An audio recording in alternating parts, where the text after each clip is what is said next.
Hello,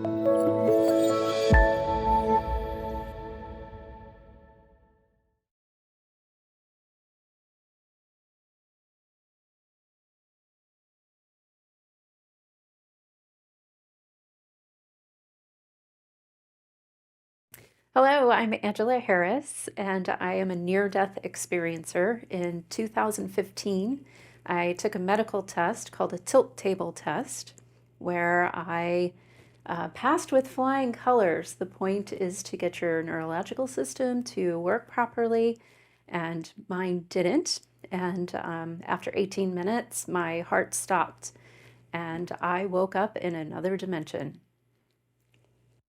What is the soul? The soul is consciousness.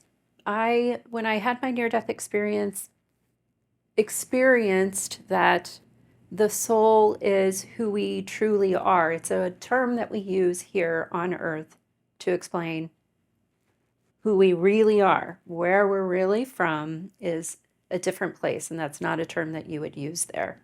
So, in my experience, consciousness and God and source and universe and all these terms that we use here, that's the soul. That's what it resides within us, is how you want to say it when you're here, but it's who we are. And we're walking around in this body, but what's driving the body is the soul. So what's driving the body is God, it is consciousness, it is universe.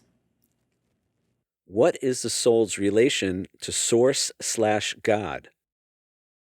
The soul's relationship with source/God is that it is source/God. We are, our soul within us, if you will, is a piece of that, an aspect of that. So if you think of source/God and you start to divide this source into pieces and pieces and pieces, and it just keeps expanding outward, we are one of those pieces. Are human incarnations voluntarily chosen? Human incarnations are voluntarily chosen in that it is your soul choosing to experience something new. So you have an experience, say here on Earth, and then you go back to that dimension and your soul is existing on the other side.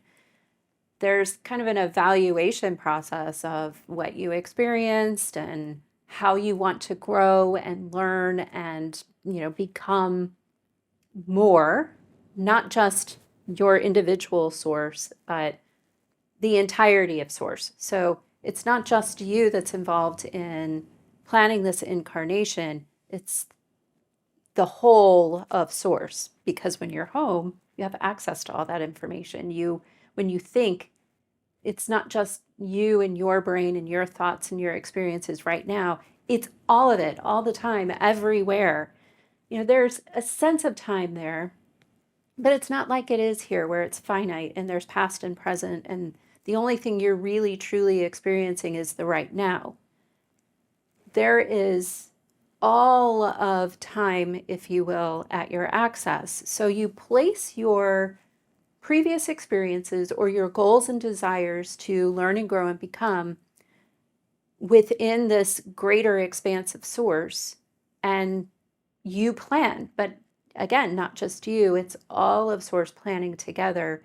And then you come here and you have your experiences, and boy, do we learn and grow and become while we're here through pain and suffering and love and happiness and all of it combined. So, yes, you do plan your life on earth, in my experience. What's the purpose of life on the physical plane? The purpose of life on earth is to learn and grow and become. It is all centered around three messages that I keep receiving from Source. When I meditate, this is what I hear, and it's also what I experienced in my near death experience, that We are bringing or trying to get ourselves back home, is really how I see it. So some people will say we're bringing the other side here. Um, but in that, we have to shed the veil that has been placed upon us to protect us from the other side, to make it so that we can have these experiences and grow. If you came here and you remembered who you were, then we wouldn't have suffering and we wouldn't have these challenges that we have in life.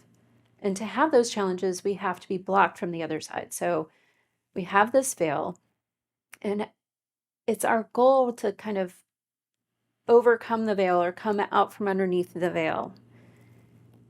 And there are some things that I keep encountering, as I mentioned just a second ago, that are messages that really help explain that in a more tangible, you can use it kind of way. So one of those is from Thich Nhat Hanh. It's Be a Bell Ringer. And in that, he talks about how when the bell rings, it spreads out and it touches everyone around it, carrying the sound. And that's what we want to do with who we truly are. We want to spread the love and the light of the other side like the sound of a bell. So you want to be a bell ringer. Whenever you encounter someone, any moment you have to show that to them, you should take it. Even if it's, wow, I love the color of your shirt, or your hair looks fantastic today, or, your kind words meant so much to me. Be sure if those thoughts come into your mind that you say them to the person that you're thinking about, because you don't know what kind of crazy day they've had, what kind of struggles they've been through. That could literally change their life, just one compliment. And that's the bell. So you're ringing your heart's bell to them, and it reaches out to them and it reverberates within them. And then they feel encouraged to do the same. And so it spreads out and out and out like the sound of a bell.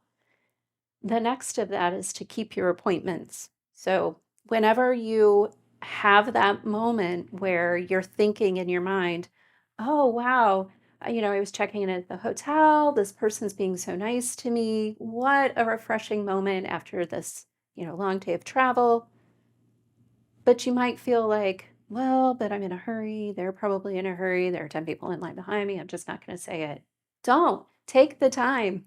Say it, because that person feels the same rush that you do to get things done. And the fact that you took that moment to be kind to them and express those feelings is beautiful. And that is the other side, speaking through you to them, which then they can share with someone else and have that beautiful moment.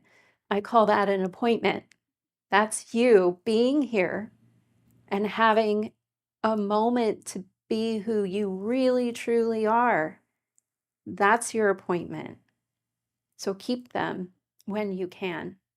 And then the third part of that is to take the long way home.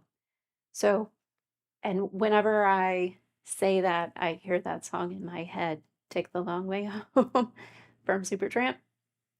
That is all about the combination of the two things I've just talked about. So make sure that in every moment that you can, that you express who you really truly are, this loving, centered, calm being within you. You let that soul come out and express itself, ringing throughout everyone around you, keeping that appointment throughout life for as long as you can, reaching out into time as far as you can, because you planned this life.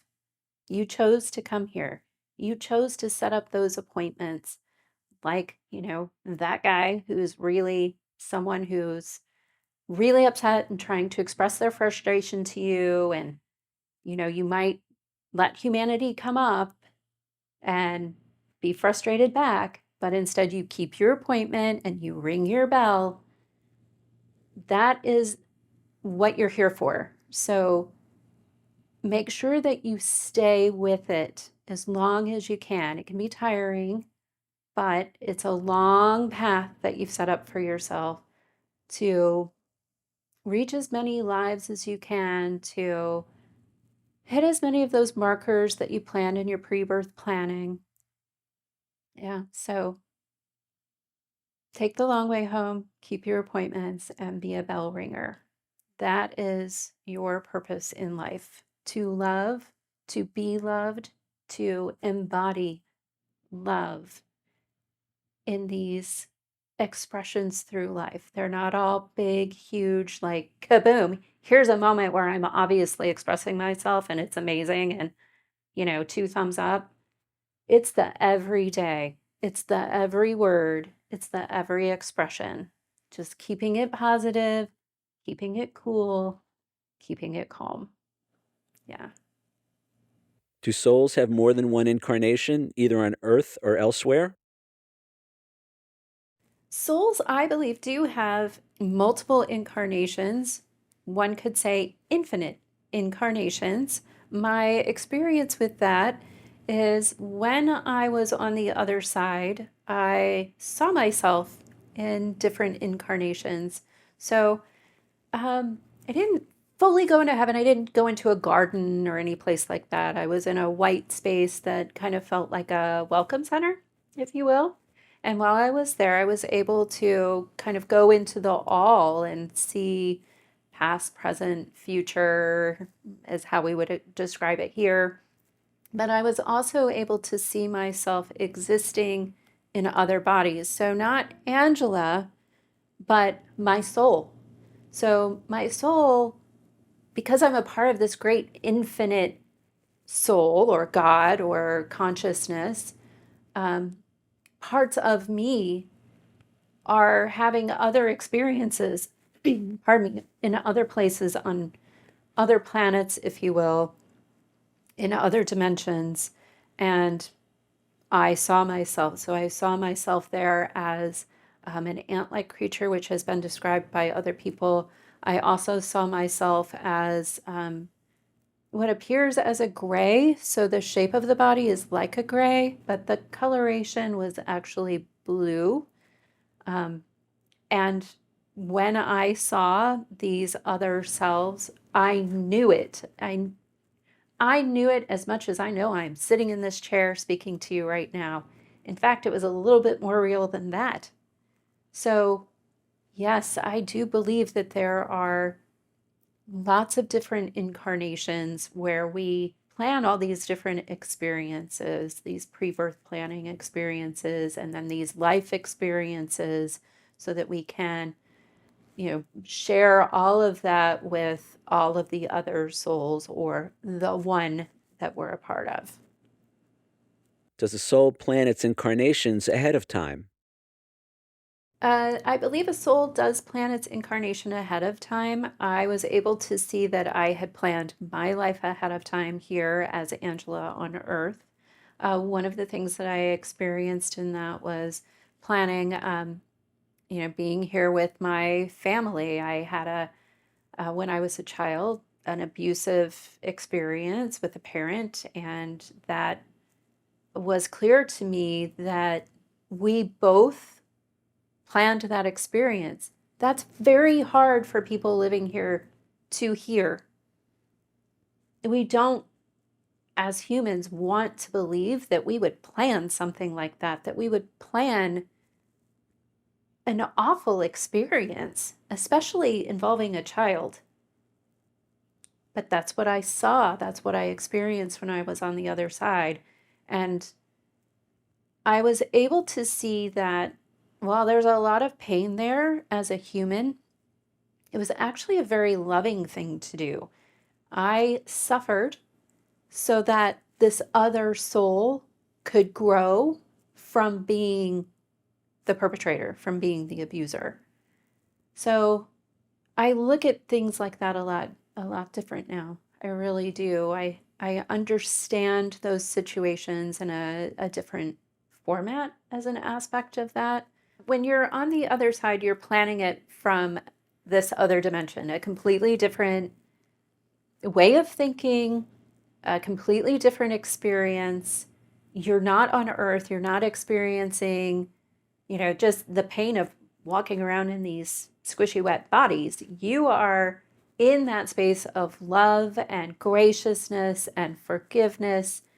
And so everything you plan to do here on earth is about that. It's about being gracious and being loving and providing this ultimate experience for every soul to become more, to grow and to learn. Yes. Do we have soul groups that we incarnate with across different lifetimes? Yeah, I have heard from lots of people that we do have soul groups. I can't say that in my experience I thought about that. That wasn't a part of the things that I considered there. However, when I arrived, my family was there. And when I say my family from this life that had previously transitioned, they were there to greet me. But also, there were family there that I didn't know from this lifetime, but I know I knew. So I was able to make those connections. I could see them as they looked when I knew them then. And I knew, hey, I know you from this time, this place. We had this interaction. So while I don't have any direct experience with that, yeah, I definitely believe that that is something that occurs and that we move in and out of lifetimes with the same family. Yes. Are there contracts or agreements between souls? There are contracts, agreements between souls. I prefer the term agreement. So going back to pre-birth planning, when you're making this plan, it's not just you that's making the plan. It's a whole team of people, your family, your friends, the people you work with, relationships that can seem, so simple and you're not deeply tied to the other person, but you're in their life for a reason. You bumped into them for a reason. These are the kinds of things that are agreements. So your agreements can be really committed and really lifelong, but they can also be very, you know, I might say everyday, but simple and easy. Do spirit guides or angels assist us? When I had my experience, the first person I met was my soul, was my spirit guide. Um, so I left my body and I went into the void or the tunnel, the velvety black space is what I like to call it. And there was a person beside me. And this soul, this person, I know it's the person I've been talking to my whole life. You might think you're talking to yourself, but in actuality, you're talking to your soul guide, to your soul family. So it was a continuous conversation. That was the beautiful thing to me about that moment is that I realized, whoa, hey, I've been talking to you this whole time. I know you. This is a continuous conversation. So, yes, I definitely feel that I feel them. I think that's a clearer way to state it. I feel my family around me. Now that I've shed some of the veil, now that I'm more awake and aware to the presence of the other side in our lives. So, whenever I just take a moment and step out of humanity through meditation or just a deep, long breath, I feel my family there beside me. I hear their voices. I can still see her face. So, yes, absolutely. You have a soul family, you have a soul guide. This is all natural and within you. It's just hiding. When you let it out, you connect with it, you will find them there waiting for you. What is death? Death is a transition. It is a moving of your soul from this dimension, what I believe to be back to the dimension that we're from originally. The who you truly are inside of you moves from earth back to an origination point where you begin to evaluate how your life went, you revisit your family, you think about, what you want your next step to be. It is not a final end. I have experienced it for myself. I have direct personal knowledge that your self within you moves on. And the self that was all the ones that you have loved that have transitioned before you are waiting for you on the other side in this other dimension. You will see them again. They are listening to you, and you can talk to them right here, right now, from this dimension, because through whatever physics there is that makes that work, whatever kind of magic makes that work, whichever term you want to use, that doorway is open. That connection is there at all times. What is the veil of forgetting and why do we need it? We have a veil of forgetting, that's the common term used for it, to make it so that we don't remember who we truly are, so that we can do the things we came here to do. So there needs to be a juxtaposition. There needs to be, you know, um, good and bad, yin and yang, dark and light. You come from a place of light.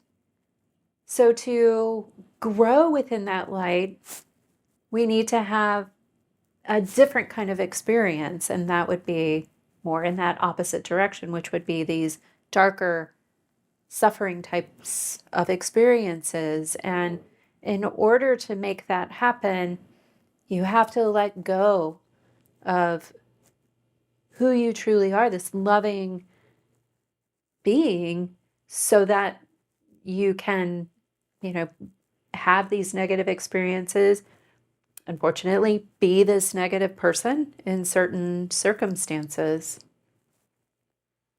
Discuss the role of free will in a given incarnation.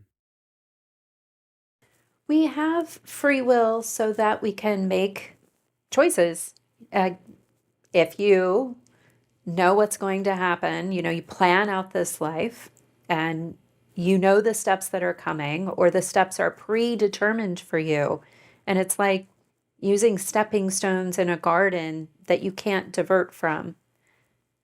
Then you're not going to learn anything and nothing's going to be challenging or different. So free will is there so that you can make a choice, and you can do it from, under this veil of not knowing, who you truly are. So, Is life on the physical plane an illusion?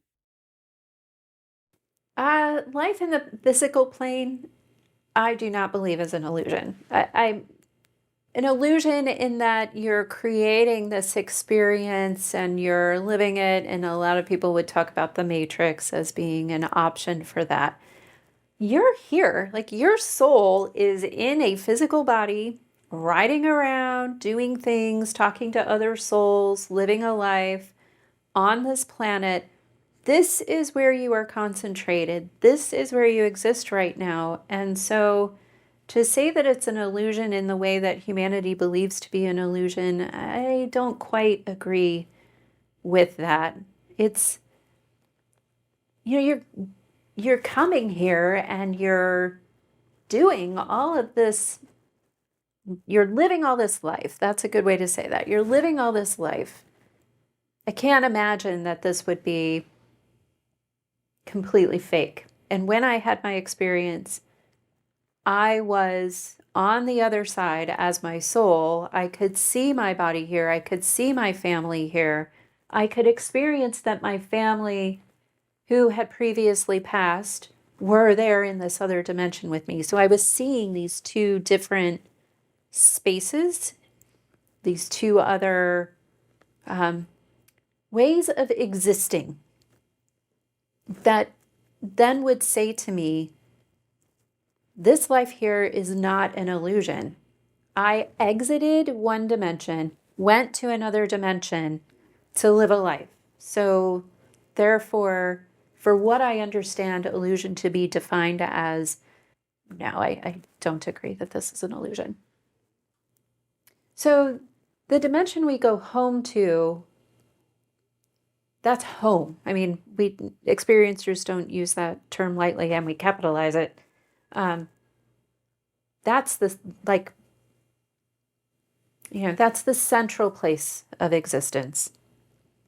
And you have access to all of your different existences from there. So, all of your different lives that you choose to pursue from there, you have access to, which clearly we do not from this dimension that we're living in now.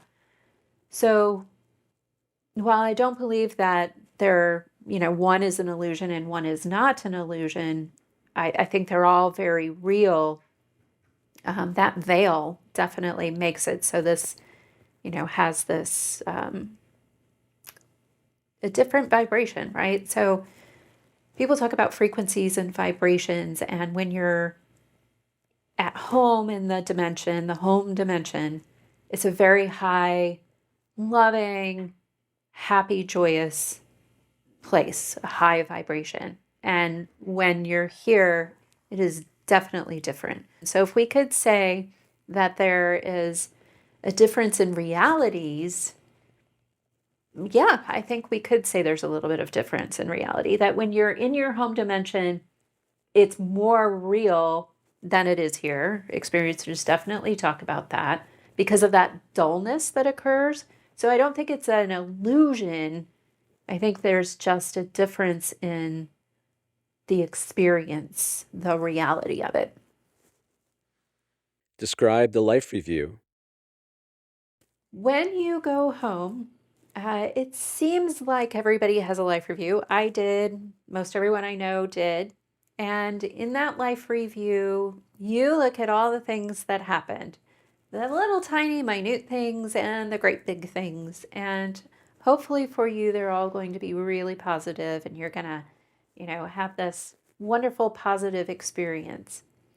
Whenever you see in your life review something that was negative,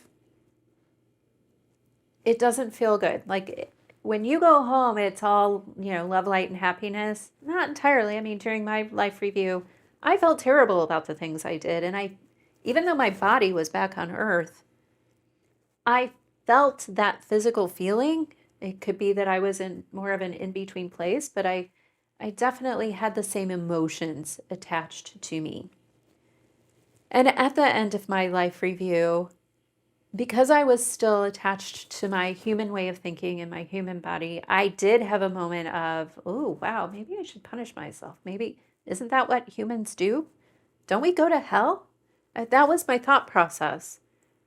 But I was immediately answered by Source, by my soul family around me, that no one judges except for you. You're the one who judges. You're the one who chose to come here. You're the one who set up this whole life plan. You're the one who will ultimately make the final decision about your next incarnation. And in that, then, you choose whether you did a good job or not. You choose what you want to change and what you don't. And you also need to remember that when you're making this decision, you're not doing it from your human self. You're actually doing it from your spiritual self. It's your soul that's making that decision. And it's doing it from this other dimension where it's love and light and peace and graciousness and compassion. And so it's going to be graciousness and compassion that's going to help you make that decision. What is karma? So I don't really know about karma. I think that there's a lot of talk about we bring some of our past life experiences with us, and there has to be some truth to that. So you have these past life experiences, and maybe were famous, or you had some sort of experience, like you experienced 9/11, something like that, or something more mundane and everyday, but it sticks with you. So when we to digress just a little bit to help explain, when we talk about pre-birth planning and looking back on our lives, and the changes we should make to do better or different next time, to have this new knowledge, well, we're doing it based on these past experiences. So it only makes sense then that you would kind of drag some of that with you into this new life, and that would be a part of it's a part of your soul. You're carrying it with you, that could serve kind of like a karma in a way, um, defining the path for you. Now, an everyday karma, like you had a really bad day, you're stressed out, you're trying to get home, traffic is terrible, you get to your house, and you're not so nice to your spouse because you need to express that, right? You need to let go of it. And so this negativity comes roiling and boiling out of you across the room, and it sets off the stream of negativity. I think that is a little bit of karma as well. You are not sending out the positive, loving vibes. You're instead sending out these negative vibes. And so you're then sending negativity in the room. The negativity spreads and rings like a bell. And so more negativity comes. And then your spouse is like, why are you being mean to me? They might be mean back to you. Karma. Same thing with being positive. You're loving and you're sweet, calms the other person down. That's what you get back. So a little bit of karma there as well. How do you define forgiveness? I define forgiveness as the expression of who you truly are. We've come here, we're doing our dues, and we use free will to make choices, and we don't always make great choices. And the inner self, the soul, understands that doesn't feel good. It's not what the intent truly is or was. And so there is a desire to have and give forgiveness, because we understand deep down inside that we're, to use a term I recently used, fallible human beings, FHBs, that we're FHBs, and we make mistakes, and we need to lovingly forgive each other. That's forgiveness. Discuss the idea of oneness/unity and how we can apply it in our everyday lives. Unity and oneness are our alignment. It's our comfort zone. It's who we truly are. It's who we truly want to be. And so that's, like I said, our comfort zone. That's where we find our natural self. And so we want to be in unison with everyone else, to seek that oneness. I feel homesickness when I think about my experience and my awakening to the understanding of who I truly am. And in that homesickness, it's because I'm not a part of the one. And so I want to and need to seek that out through relationships with other people. Where is heaven? Heaven is a completely other dimension that I went to during my experience. And it seems to, from reading other experiences, be kind of whatever you need it to be. So I experienced it as just a white, velvety, soft space. My family was there. A lot of people say it was a transition space. I kind of feel that way too, that it was a transition space. Other people go to gardens, other people see beautiful cities. It's what you need it to be when you arrive.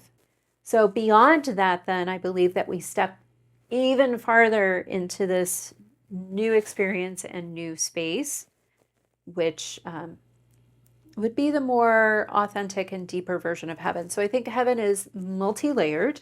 I think, we get kind of a soft landing when we arrive so that we understand it better and then we acclimate and we move into a deeper um, version of it where we go into these, evaluation states and pre-birth planning states. Many believe we're shifting to a higher consciousness on this planet. Do you agree? And if so, can you describe this shift? There is a part of the Hawaiian culture that has it's a very ancient saying that the word of God will go around the earth as if on the wings of a bird. And I think that the internet is that. For all the negativity in the internet, for all the bad things that come out of it, there's a lot of really great stuff out there that's happening, a lot of positive and happiness and helping each other. And one aspect of that is the talking and the blogging and the writing and the sharing of information and the access to it. So we have a lot of podcasters out there talking about spiritually transformative experiences. We have a lot of people running websites on spiritually transformative experiences, and it's all free. YouTube, I mean, all those podcasts are out there. There's a lot of other stuff out there. There's a lot of academic information and white papers that people have access to. And that's spreading the message. So now it's not just, there's the psychic in town and there's the reverend or priest or whatever your term for that would be talking about this. And then, the people in your small community talk about it. Now we're able to see this very broad reaching just message of love and light that's coming from experiencers. And as people study it, and we have a lot more researchers, taking pieces of it and analyzing it and looking at, just meta-analysis, but also fresh research and going deep on it.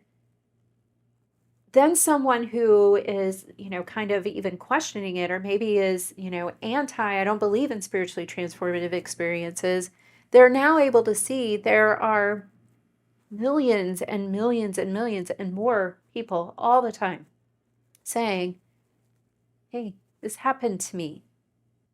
A near-death experience sets you back on your heels, just to be clear. I mean, there's the fact that you died, but then that your life for most people drastically changes after the experience. That transformation is expressive in a way that it should strike people. But I think more than that, so in the broader spreading of these messages through access through the internet, I think too, it's just the sheer numbers of people. We're now able to see it's not just, this group of people over here. It's not just IANDS. It's across the world, all kinds of people. Scientists, people who were spiritual before, children. Oh my goodness, if you look at the children's stories, especially people who had past lives, so inspiring. Our elderly who are having experiences on the deathbed, lucid visions. It's really starting to open up and expand the reach of the spiritually transformative experience. And that is resulting in something that I can see as someone who works in this realm, that we have more and more and more people all the time coming through the door as someone who's new to the community. So is there a transformation and a shift happening in humanity? Yes, I see it as a volunteer for IANDS. I see the growth. What's the secret to remembering who we really are? To remember who you truly are is to look inside. And I've found personally the best way to do that is to have a regular practice of just being quiet by yourself and listening. We're bombarded all day long, especially now that we have cell phones strapped to us, with just constant information. When you have a moment where you would have in the past just, sat and listened to the sound of the refrigerator or the kids playing outside, and then eventually transition to just taking a moment to reflect and think and be with yourself. We don't do that anymore. Instead we're on the phone, we're on Facebook, we're on Instagram, we're reading the news, we're handling emails in the middle of the night. You have to have a time, I have to have a time to set that aside and just listen. You have guides. You are this spiritual being, this multidimensional, grand, loving, compassionate being. Give that to yourself. Practice some self compassion by taking moments for yourself to just listen. Listen to what they have to say to you. Listen to what your guides have to say to you. Listen to, whatever is coming into your mind. Those are messages for you. I find that the best way to do that is through meditation, and there are all kinds of different ways to meditate. Lots of people out there to help you with meditation, lots of different music to help focus your mind because it can be very hard to let go of the day's thoughts, or if you're doing it in the morning, what's coming up for the day. So, meditation, I think, is a great way to reconnect with, who we really are inside, to reflect on who you are. What does our soul want us to know?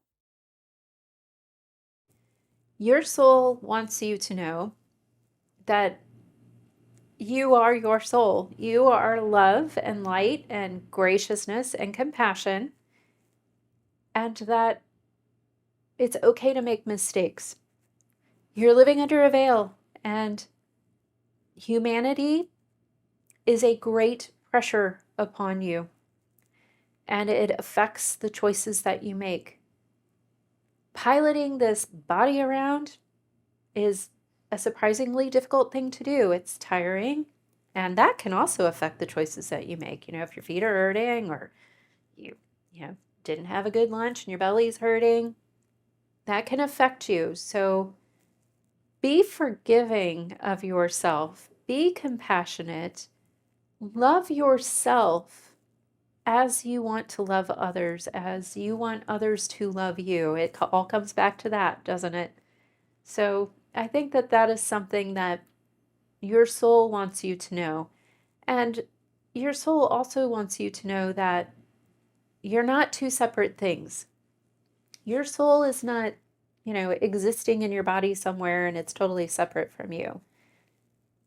I've connected with my soul. On the other side, I know my soul is me.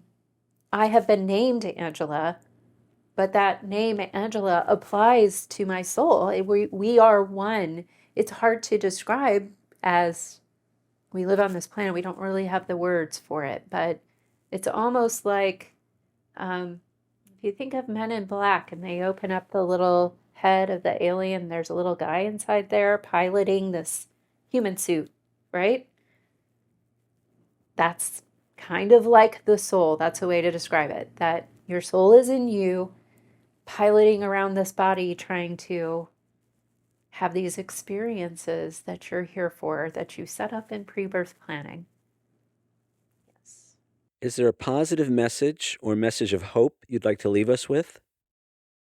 The message of hope is that You are infinitely more, just infinitely more than humanity lets you believe that you are. You are this beautiful, loving, immortal, multidimensional being that is existing in a tight little human suit, living a human existence right now. And when you exit this human suit, life will continue for you. You will go home to this loving space and be with your family again, be with your friends again, and just continue through this beautiful cycle of life. Life is not confined to what you're experiencing right now. It is but a drop of water in an infinite, vast ocean to which you belong.